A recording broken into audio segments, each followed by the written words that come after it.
Mr. John Jay. So can you tell us a little bit about how you joined the British cause? My father was an Englishman, and so was my grandfather, and for a long time the English people have treated us well.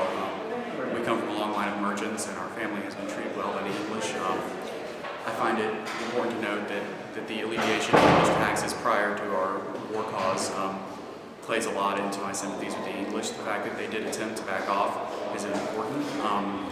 As of right now, many of the patriots in the room are tempted to create a sense of animosity toward the English. I would like to maintain English sympathy as much as possible.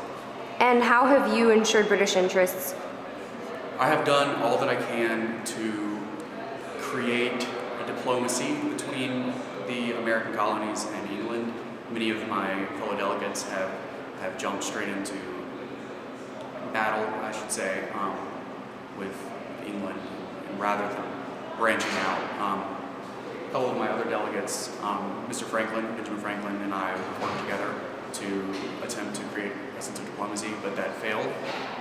As of right now, the majority of American people are pro-independence. Before the conscription was enacted, they were pro-English sovereignty, and we tried to play into that as much. I tried to play into that as much as possible by playing on the sympathies of the American people, I suppose you would say. And what response did that lead you in committee? Many of the delegates in the committee are, I suppose, what you would call war hawks. They're very quick to go to war. I prefer a more peaceful solution, the same as Mr. Franklin. I am by nature a diplomat and by nature a lawyer. I prefer to take things slowly and take things peacefully rather than dive into war.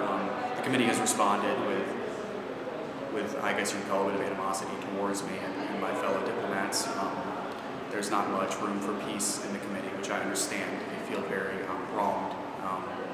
But I would still prefer to take as much peace into account as possible and create as much peaceful resolution to this conflict as possible, and keep it kind of short-lived. I would like to see it come to an end before battle becomes an issue that takes hundreds of thousands of American lives.